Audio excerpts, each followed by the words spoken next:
Hello friends, welcome back to US பாம்பரன். இந்த video பார்த்துருக்க நீங்கள் ஏரோப்ளைனில் போயிருக்கீங்களா? சரி ஏரோப்ளைனில் போகலாம் பரவாயில்ல, கண்டிப்பாக ஏரோப்ளைனை பார்த்துருப்பீங்கன்னு நினைக்கிறேன். ஏரோப்ளைன் எந்த கலரில் இருக்கும்? என்னடா இதெல்லாம் ஒரு கேள்வி தான். ஏரோப்ளைன் ஒயிட் கலர் இருக்குன்னு சொன்னீங்கன்னா அதான் கேள்வியே. ஏரோப்ளைன்ஸ்லாம் ஏன் ஒயிட் கலரில் இருக்குது? ரெட் கலர்லையும் க்ரீன் கலர்லையும் பிளாக் கலர்லாம் இருக்கக்கூடாதா? ஏன் ஏரோப்ளைன்ஸ் ஒயிட் கலரில் மட்டும் இருக்குது? அதுக்கான ரீசன் தான் என்ன? அது மட்டும் இல்லாமல் கொரோனாவால் ஜெர்மனியில் இருக்கிற ஒரு சர்க்கஸில் நடந்த ஒரு ஆச்சரியமான இன்சிடென்ட் பற்றி தான் இன்றைக்கி இந்த வீடியோவில் பார்க்க போகிறோம். வாங்க வீடியோக்குள்ள போகலாம்.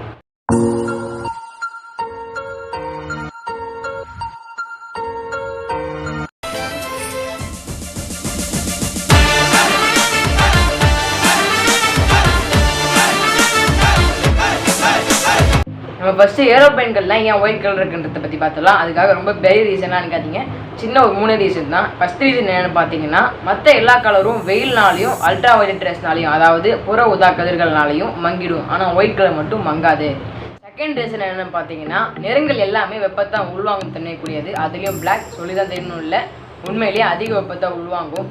அப்போ அதிக வெப்பத்தை உள்வாங்கன்னா ஏரோப்ளைன் சீக்கிரமாக சூடாடும் இல்லையா? அதனால ஒயிட் கலர் அடிக்கிறாங்க. ஒயிட் கலர் ஒளியாக ரெஃப்ளெக்ட் பண்ணுமா, அதனால அதிக வெப்பத்தை உள்வாங்காது. இதனாலையும் ஏரோப்ளைன்ஸ்க்குலாம் ஒயிட் கலர் அடிக்கிறாங்க. தேர்ட் ரீசன் என்னன்னு பார்த்தீங்கன்னா, பட்ஜெட். ஒரு தாட்டி ஏரோப்ளைனுக்கு கலர் அடிக்கணும்னு பார்த்தீங்கன்னா கிட்டத்தட்ட 33 லட்சத்துலேருந்து 1,33,00,000 வரைக்கும் செலவாகுமா. இதில் இன்னும் கலர்ஃபுல்லாக அடிக்கணும்னா இன்னும் அதிகமாக செலவாகும்னு சொல்கிறாங்க. ஸோ செலவை கம்மி பண்ணுறதுக்காகவும் ஏரோப்ளைனுக்குலாம் ஒயிட் கலரே அடிச்சிடுறாங்க. இப்போ இந்த வீடியோனால ஏரோப்ளைன்கள்லாம் ஏன் ஒயிட் கலர் இருக்குன்னு தெளிவாக புரிஞ்சிருப்பீங்கன்னு நினைக்கிறேன். வாங்க அடுத்த விஷயத்துக்கு போகலாம். கொரோனாவால் ஏற்பட்ட பொருளாதார பாதிப்பு ஏழை நாடுகள் மட்டும் இல்லாமல் வளர்ச்சி அடைந்த நாடுகளையும் புரட்டி போட்டிருக்குன்னு தான் சொல்லி ஆகணும்.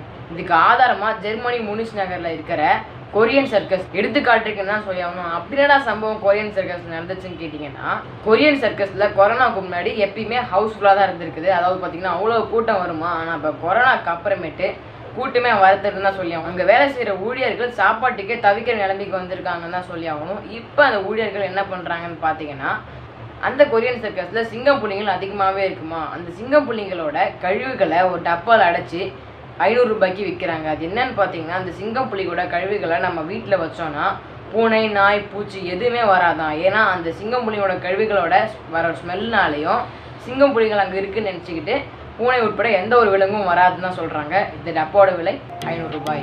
இன்னும் ஏதோ 100 சப்ஸ்கிரைபர்ஸ்க்காக ஏதோ ஸ்பெஷல் வீடியோலாம் போடுறேன்னு சொன்னால் இன்னும் காணுன்னு சொன்னீங்கன்னா இப்போ லாக்டவுன் போட்டதுனால எடுக்க முடியல. என்னென்னு பார்த்தீங்கன்னா இது வரைக்கும் நம்ம வீடியோக்குள்ள தான் வீடியோ எடுத்துருந்தோம்.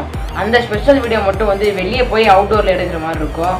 அதனால் இப்போ லாக்டவுன் போட்டதுனால போக முடியல. இன்னும் இப்போ பர்மிஷன் வாங்கிட்டு போய் எடுக்கலான்னு இருக்கோம். சீக்கிரமாக நம்ம சேனலில் அப்லோட் ஆகிடும், மறக்காமல் பாருங்கள். ஸோ தொடர்ந்து நம்ம சேனலில் சப்போர்ட் கொடுத்துட்டே இருங்க. அதாவது பார்த்தீங்கன்னா 100 சப்ஸ்கிரைபர்ஸோட ஸ்டாப் பண்ணிக்காமல் தொடர்ந்து 200, 300, 400 நம்ம போயிட்டே இருக்கணும். ஸோ தொடர்ந்து உங்கள் சப்போர்ட் அதுக்கு தேவை. மறக்காமல் உங்கள் சப்போர்ட்டை கொடுத்துட்டே இருக்கேன். அப்படியே கீழே இருக்கிற like, comment, share, subscribe, bell icon எல்லாத்தையும் தட்டி விட்ருங்க. இந்த வீடியோ உங்களுக்கு பிடிச்சிருந்துச்சுன்னா அதான் சொல்லியாச்சுல, அப்புறம் அதுக்கு see you, bye.